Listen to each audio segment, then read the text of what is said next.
Hello friends, welcome back our study channel as you learn. आज हम लोग करने जा रहे हैं क्लास 8 सोशल साइंस के चैप्टर 21 भारत और संयुक्त राष्ट्र के क्वेश्चन आंसर। यहाँ पर हम वन बाय वन करके यहाँ पर क्वेश्चंस के आंसर यहाँ पर देखेंगे बहुत ही सरल शब्दों में। ठीक है, तो यहाँ पर जो पहला क्वेश्चन है, लीग ऑफ नेशंस की स्थापना किस उद्देश्य से की गई थी? क्या वह इस चीज़ में सफल रहा जिस उद्देश्य के लिए यहाँ पर इसकी इस्टेब्लिशमेंट की गई थी? तो यहाँ पर जो है प्रथम जो विश्व युद्ध हुआ था, फर्स्ट वर्ल्ड वॉर, इसके बाद यहाँ पर अंतर्राष्ट्रीय लेवल पर शांति स्थापित करने के लिए 1920 में इसकी इस्टेब्लिशमेंट की गई थी लीग ऑफ नेशंस की, ताकि ऐसा प्रथम विश्व युद्ध अगली बार दोबारा ना हो। लेकिन यहाँ पर द्वितीय विश्व युद्ध भी यहाँ पर चढ़ गया पूरे वर्ल्ड पर, जिस वजह से यहाँ पर ये जिस उद्देश्य से यहाँ पर इसकी इस्टेब्लिशमेंट की गई थी वो इसको रोकने में यानी शांति इस्टेब्लिश करने में वो बिल्कुल विफल रहा। राइट, तो आप इतना लिख दीजिएगा। प्रश्न 2, संयुक्त राष्ट्र दिवस किस तिथि को मनाया जाता है? तो यहाँ पर बताना है कि यहाँ पर किस दिन यहाँ पर सेलिब्रेट किया जाता है यूएन डे। तो जिस डेट को यहाँ पर इसकी इस्टेब्लिशमेंट की गई थी, यानी कि 24 अक्टूबर 1945 को इसकी इस्टेब्लिशमेंट की गई थी, और इसी दिन को यहाँ पर हम लोग क्या मनाते हैं, एवरी ईयर 24 अक्टूबर को संयुक्त राष्ट्र दिवस हम लोग मनाते हैं। राइट, बस आपको इतना ही लिखना है। प्रश्न 3, संयुक्त राष्ट्र की स्थापना के क्या उद्देश्य है और किस उद्देश्य से की गई थी? राइट, किस पर्पस के लिए यहाँ पर की गई थी? तो आपको यहाँ पर वन बाय वन करके यहाँ पर कुछ बता देने हैं, 4-5 टू बता देने हैं। आपको लगता है 4 बताना है तो 4 बता दीजिए। राइट, तो यहाँ पर संयुक्त राष्ट्र की चार्टर्ड ने यहाँ पर निम्नलिखित उद्देश्य यहाँ पर क्या किए थे, यहाँ पर शामिल किए गए हैं। तो यहाँ पर देखेंगे, यहाँ पर पहला है अंतर्राष्ट्रीय शांति और सुरक्षा बनाए रखना, इसका यहाँ पर उद्देश्य था। यहाँ पर मानव अधिकारों की रक्षा करना, राइट, और संयुक्त राष्ट्र के बीच मैत्रीपूर्ण संबंध स्थापित करना, विभिन्न राष्ट्रों के मुद्दों को आपसी सामंजस्य से सुलझाना, राइट, और सतत विकास को बढ़ावा देना, इसके कुछ उद्देश्य हैं। राइट, तो इस तरीके से आप कर दीजिएगा।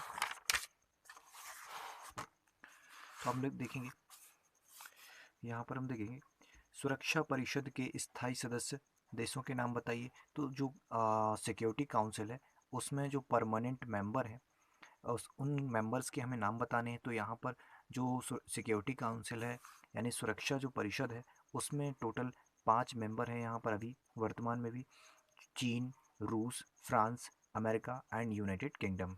राइट, ये ही यहाँ पर 5 स्थायी सदस्य शामिल हैं अभी।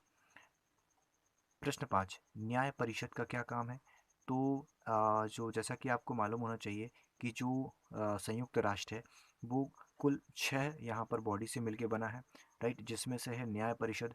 राइट, तो न्याय परिषद का काम क्या होता है, विदेशी शासन के अधीन राष्ट्रों को उन्हें स्वतंत्रता दिलाने में मदद करना, यानी कि ऐसे राष्ट्र जो किसी अन्य राष्ट्र के यहाँ पर क्या है, गुलाम हैं।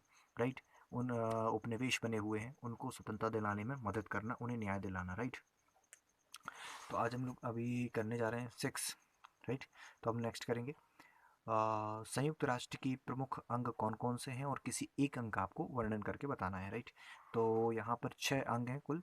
तो संयुक्त राष्ट्र महासभा है, जनरल असेंबली जैसे कहते हैं, सिक्योरिटी काउंसिल है, सुरक्षा परिषद है, आर्थिक और सामाजिक परिषद है, राइट, और न्याय परिषद है, और एक सचिवालय भी होता है, सेक्रेटरीट भी होता है, और एक अंतर्राष्ट्रीय न्यायालय भी है। राइट, अब हम क्या करेंगे, किसी एक का यहाँ पर वर्णन कर देंगे, आपको जो भी अच्छा लगे उसका कर दीजिएगा। अभी हमने क्या यहाँ पर जनरल असेंबली का किया है, सिक्योरिटी काउंसिल का किया है। राइट, अंतर्राष्ट्रीय शांति और सुरक्षा इसकी प्राथमिक जिम्मेदारी होती है। राइट, इसकी क्या जिम्मेदारी होती है, इंटरनेशनल लेवल पर पीस और सिक्योरिटी को मेंटेन बनाए रखना, इसकी यहाँ पर प्राथमिकता होती है। राइट, और यहाँ पर आप देखने को मिलेगा इसमें 15 सदस्य इसमें शामिल होते हैं, यानी कि 15 सदस्यों से मिलकर बनी होती है सुरक्षा परिषद। राइट, जिसमें से 15 में से 5 जो होते हैं परमानेंट मेंबर होते हैं और 10 जो होते हैं टेम्परेरी मेंबर होते हैं। राइट, यानी कि यहाँ पर 5 स्थायी सदस्य हैं और 10 अस्थायी सदस्य हैं।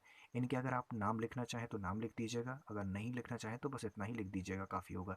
तो इसमें जो स्थायी सदस्य हैं, चीन, फ्रांस, रूस, यूएसए एंड यूके। राइट, और जो अन्य 10 सदस्य आप यहाँ पर लिखने की ज़रूरत नहीं है यहाँ पर, लेकिन यहाँ पर थोड़ा बहुत यहाँ पर देख लीजिएगा, जिनका चुनाव प्रत्येक 2 वर्षों में यहाँ पर महासभा के द्वारा, जनरल असेंबली के द्वारा किया जाता है, राइट।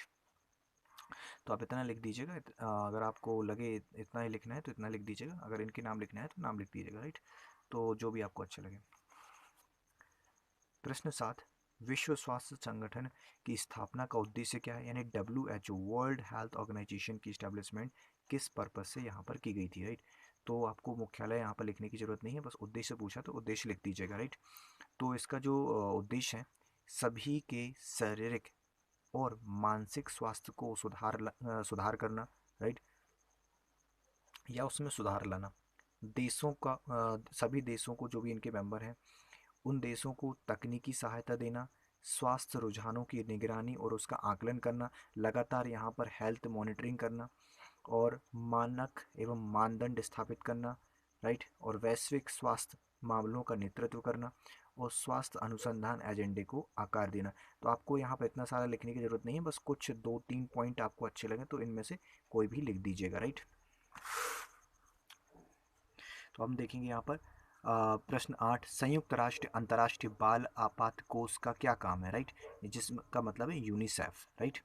तो 1946 में स्थापित ये किया गया था, जिसका काम क्या है, बच्चों और महिलाओं के लिए पोषण, शिक्षा और स्वास्थ्य की व्यवस्था करना और एवं उनकी सहायता करना, राइट। या तो आप ये भी लिख सकते हैं, दूसरा भी देख लीजिए, पोषण संबंधी खुराक और शैक्षणिक सामग्री आपूर्ति और HIV से पीड़ित बच्चों एवं माताओं के लिए यहाँ पर टीके और एंटी रेट्रोवायरस दवाओं आदि आवश्यक वस्तुओं का वितरण करना इसका काम है, राइट, यूनिसेफ का। तो आप दोनों डेफिनेशन सही है, दोनों में से एक लिख दीजिएगा जो भी पसंद हो, राइट। तो प्रश्न 9, यूनेस्को का मुख्यालय कहाँ है और यह किस क्षेत्र में काम करता है।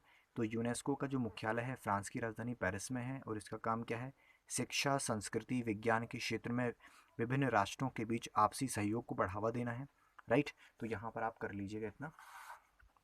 आज का जो अंतिम क्वेश्चन होगा, संयुक्त राष्ट्र सदस्य के रूप में भारत की भूमिका का संक्षेप में वर्णन करना है आपको, राइट। तो भारत द्वारा UN सदस्य के तौर पर हमें कई सारे यहाँ पर महत्वपूर्ण भूमिका यहाँ पर इनकी देखने को मिलती है। तो दुनिया के अन्य हिस्सों में औपनिवेशिक शासन का विरोध किया इसने, और इंडोनेशिया, लीबिया, घाना जैसे देशों की आज़ादी के लिए यहाँ पर समर्थन किया UN ने, और दक्षिण अफ्रीका के जो नस्लवादी शासन का भी विरोध किया, और भारत ने संयुक्त राष्ट्र के कई शांति अभियानों में भी महत्वपूर्ण भूमिका निभाई।